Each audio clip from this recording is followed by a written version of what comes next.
लेकिन जो अंगूठा छाप मुसलमान है, जो मदरसा छाप मुसलमान है, जो ठरके आजम बन के घूमते हैं, जो जाहिले आजम बन के घूमते हैं, जो अल्लाह का स्लीपर सेल बनना चाहते हैं, जो हाफिज सईद को फॉलो करते हैं, जो याकूब मेमन को फॉलो करते हैं, जो बुरहान को फॉलो करते हैं, वो अवैसी की बात मानेंगे। लेकिन जो अल कुरान को फॉलो करते हैं वो बिल्कुल मोदी जी की बात मानेंगे। हाँ, मैं मुसलमान गलियों में नहीं जाती हूँ क्योंकि आंख से ही बलात्कार कर देते हैं, इतने बदतमीज होते हैं। और थोड़ा सा अगर वेस्टर्न पहन लो तब तो फिर उनकी चांदी है और मेरा तो काली रात है, ऐसा है। मेरे भारत के मुसलमान दलित से भी पीछे हैं एजुकेशन में।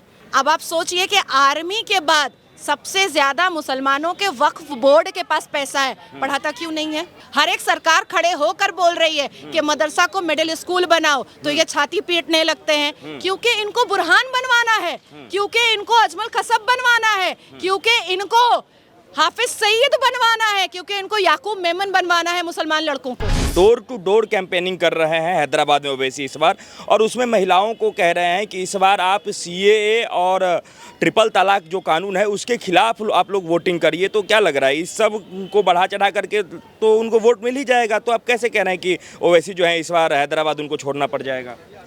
नहीं, अवैसी तो बड़ा अकड़ करके 4-5 मीटिंग किया करते थे। अवैसी तो डोर टू डोर जाने की ज़रूरत उनको कष्ट नहीं होती थी। बड़ी गर्मी में शेरवानी पहन करके बड़ा नाच रहे हैं, क्या बात है? माधवी लता जी से डरे हुए तो दिखाई दे रहे हैं। अब आती है बात सिटीजनशिप अमेंडमेंट एक्ट बिल की, जो इम्प्लीमेंट हो गया। इससे मुसलमानों को क्या लेना देना? सीएए और ट्रिपल तलाक के खिलाफ सभी लोग वोट करें। मैं उसको डिफाइन कर रही हूँ, मुसलमानों का क्या लेना देना है? मैं भी तो मुसलमान हूँ। अब अगर मैं अफगानी हूँ, मैं पाकिस्तानी हूँ, मैं जो भी हूँ, मुझे तो खुद ही चले जाना चाहिए। और अगर मैं भारत की पुत्री हूँ तो मुझे कौन हिला सकता है? मुझे तो कोई नहीं हिला सकता है। तो सिटीजनशिप अमेंडमेंट एक्ट को बहुत भूल भाल तरीके से अवैसी ने बहुत सारे मुसलमानों को समझाने की कोशिश की है। लेकिन जो अंगूठा छाप मुसलमान है, जो मदरसा छाप मुसलमान है, जो ठरके आजम बन के घूमते हैं, जो जाहिले आजम बन के घूमते हैं, जो अल्लाह का स्लीपर सेल बनना चाहते हैं, जो हाफिज सईद को फॉलो करते हैं, जो याकूब मेमन को फॉलो करते हैं, जो बुरहान को फॉलो करते हैं, वो अवैसी की बात मानेंगे। लेकिन जो अल कुरान को फॉलो करते हैं वो बिल्कुल मोदी जी की बात मानेंगे हर हाल में। अब आती है बात 3 तलाक की, कि वो 3 तलाक का प्रचार कर रहे हैं। क्या कोई भी माँ, मुसलमान माँ या कोई भी मुसलमान पिता या कोई भी मुसलमान भाई ये चाहेगा कि उसकी बेटी, उसकी बिटिया और उसकी बहन का तलाक हो जाए? तो अवैसी जो ये कर रहा है वो अपने पैर पर खुद कुल्हाड़ी मार रहा है और कुछ नहीं कर रहा है। अच्छा मैम, वो सीट देखिए, हैदराबाद में जब भी इलेक्शन होता है या पूरे देश में जहाँ कहीं भी इलेक्शन होता है तो ओवैसी को बीजेपी का बी टीम कहा जाता था और अभी भी कहा जाता है। और ये सबसे ज़्यादा बार जो है कांग्रेस ने कहा है, राहुल गांधी ने कहा है। लेकिन उसी हैदराबाद में अब कांग्रेस ने अपना कैंडिडेट ही नहीं उतारा है, अचानक से सुर बदल गए हैं और वो जो है सो ओवैसी के समर्थन में आ गए हैं। तो क्या इन सब चीज़ों को देख करके लग रहा है कि जो माधवी लता जी हैं उनका डर जो है सो कांग्रेस में भी और ओवैसी दोनों में जो है सो समा गया है? देखिए, राहुल गांधी ने ये भी कहा था कि मंदिरें बंद हो जानी चाहिए क्योंकि औरतों को वहां छेड़ा जाता है।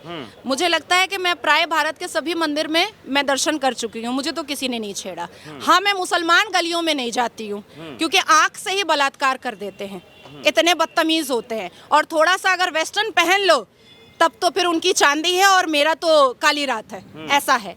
अब आती है बात कि मैं राहुल बाबा को, गांधी परिवार के आखिरी चश्मो चिराग को मैं तो वैल्यू नहीं देती हूँ। अब देश का कौन युवा वैल्यू देता है वो मुझे नहीं पता है। राहुल गांधी की बात को कोई भी इम्पोर्टेंस नहीं देगा। और भारतीय जनता पार्टी में हम जैसे मुसलमान हैं, अवैसी जैसे चिटिंगबाज मुसलमान को भी टीम बनाने की जरूरत नहीं है भारतीय जनता पार्टी को। भारतीय जनता पार्टी ने कभी भी धर्म और मजहब पर कोई राजनीति की ही नहीं है। सबका साथ, सबका विकास, सबका प्रयास और सबके विश्वास के साथ राजनीति की है। जो भी राजनीति हुई है वो भारत की तरक्की के साथ साथ हर एक नागरिक की तरक्की के साथ राजनीति हुई है। नहीं तो ये जो वहाँ पे कांग्रेस का अपना कैंडिडेट नहीं खड़ा करना, खुले समर्थन करना ओवैसी को, अवैसी किसका बी टीम है? अवैसी किसका दलाल है? अवैसी किसका ब्रोकर है? अवैसी किसके लिए काम करता है? अवैसी किसके लिए चिल्लाता है? अवैसी किसकी जुबान बोलता है? वो कांग्रेस ने अपना कैंडिडेट नहीं दे करके दूध का दूध पानी का पानी खुद ही कर दिया, खुद ही कर दिया। अच्छा, एक तरफ तो पूरे बीजेपी का स्लोगन है सबका साथ सबका विकास, वहीं माधवी लता जी कह रही हैं कि भाग्यनगर जो है वो बना दिया जाएगा, हैदराबाद को नाम कर देना चाहिए, इससे ओवैसी को क्या दिक्कत है। तो यहाँ भी नाम बदलने वाली पॉलिटिक्स देख रहे हैं, यहाँ डेवलपमेंट के लिए क्या उन्होंने तो ज़्यादा यही चर्चा में, भाग्यनगर वाला ही बात चर्चा में है। तो क्या सही में जो है अब नाम बदलने के ऊपर भी चुनाव होगा हैदराबाद में भी? नहीं, मैं अपने आप को नाजिया इलाही खान बोलूं या भारत की पुत्री बोलूं, मैं भारत की पुत्री हूँ ना, तो मैं भारत की पुत्री बोलती हूँ। और अखंड भारत में और भारत के सिविलाइजेशन में हर गली में इसी सिविलाइजेशन को झलकाता हुआ नाम होना चाहिए। ये Akbar road, Shahjahan road, Tughlaq road, हम क्या पाकिस्तान के गलियों में घूम रहे हैं जो हम ये सब नाम सुनेंगे? मुझे तो लगता है कि 2024 के इलेक्शन के बाद और मोदी जी के शपथ के बाद ये सारे नाम को भी चेंज कर देना चाहिए, क्योंकि दिल्ली की सड़कों में जब मैं घूमती हूँ ना तो मुझे ऐसा लगता है कि पाकिस्तान की गलियों से गुजर रही हूँ। तो ये सारे नाम भी चेंज होने चाहिए।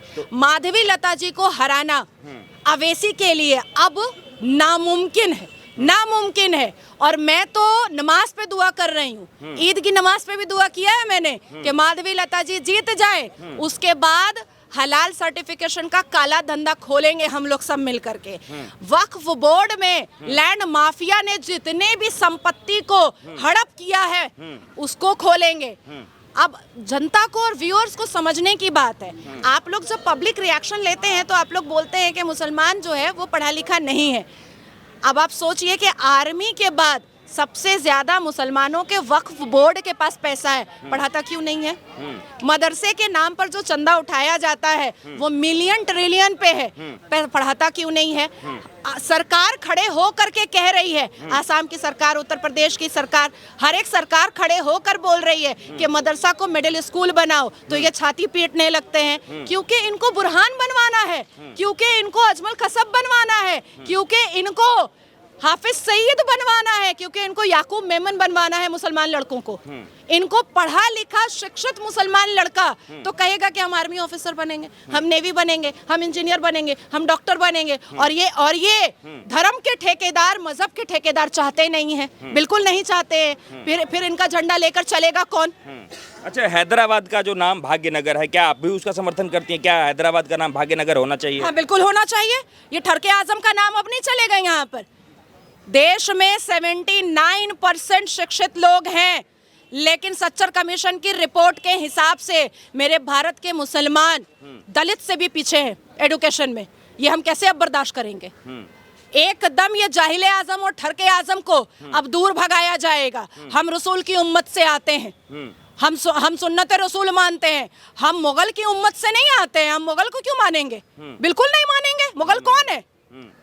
अच्छा, तो उसी को लेकर के कहा गया है कि अब उनके एएमएम के जितने भी समर्थक हैं वो कह रहे हैं कि भाई साहब अब जो है जिस प्रकार से देश के अंदर बंटवारा किया जा रहा है, लोगों को धर्म के ऊपर बीजेपी के ऊपर जो आरोप लगा रहा है कि धर्म के आधार पे ये लोग राजनीति करते हैं, उसके बाद इस बार 2024 में जनता ये समझ गई है और इस बार डेवलपमेंट के आधार पे वोट करेगी और बीजेपी बिल्कुल सत्ता से बाहर जाएगी। और चूंकि आप बीजेपी में जो है वो नेत्री हैं, तो इस हिसाब से क्या देखते हैं, कैसे देखते हैं? MIM को तो कभी भी हिंदुओं के बारे में बात करना ही नहीं चाहिए, भारतीय जनता पार्टी के बारे में बात करना ही नहीं चाहिए। मतलब वो देश के नेता नहीं है? मैं बता रही हूँ, सनातनियों के बारे में बात करना ही नहीं चाहिए। हो सकता है कि ये कलावा वगैरह बांध करके आप उनको देश का नेता मानते होंगे, लेकिन मैं मुसलमान होकर के उसको देश का नेता नहीं मानती हूँ, क्योंकि हमारे देश में संविधान माना जाता है और उसकी पार्टी का नाम ही इत्तेहादुल मुस्लिमीन है, जो सिर्फ मुसलमानों की पार्टी है। तो हम कैसे मान ले उसको देश का नेता? मैं तो नहीं मानूंगी उसको देश का नेता, मैं उसको मुसलमान का नेता जरूर मानूंगी, क्योंकि उसकी पार्टी का नाम ही चिल्ला चिल्ला कर कह रहा है कि वो मुसलमान की पार्टी है। अगर वो देश की पार्टी होती तो इत्तेहादुल मुस्लिमीन नहीं होता उसका नाम। मुसलमानों के हक में लड़ने के लिए इत्तेहादुल मुस्लिमीन उसने बनाया है। फर्जी वोटिंग का आरोप लगाया है माधवी लता ने ओवैसी जी पे कि हर बार ये फर्जी वोटिंग करके जीतते हैं, इस बार हमारे आने से ये फर्जी वोटिंग वगैरह रुक जाएगा। आपको सही लग रहा है कि आरोप सही है? बोगस वोटिंग जो है वो आपका पश्चिम बंगाल में भी बहुत है। पश्चिम बंगाल आइए, मैं आपको कस्बा कॉन्स्टिट्यूएंसी लेकर के जाऊंगी, मजदूरपाड़ा, खालपाड़ा लेकर के जाऊंगी, तोपसिया लेकर के जाऊंगी, बशीरहाट लेकर के जाऊंगी। आपको लाखों की भीड़ में रोहिंग्या, बांग्लादेशी, पाकिस्तानी, अफगानी आपको लोग वहां पर मिल जाएंगे। तो बोगस वोटिंग पश्चिम बंगाल में भी भी है, बोगस वोटिंग हैदराबाद में भी है, और हमने तो अपनी आंखों से देखा है भाई, अमानतुल्लाह और आम आदमी पार्टी के लोग कैसे, और अवैसी के दो तो जो विधायक है वो अरेस्ट भी हुए थे, जो वो अपने लेटर हेड पर बना करके देते थे रोहिंग्या और बांग्लादेशियों को रेसिडेंशियल सर्टिफिकेट।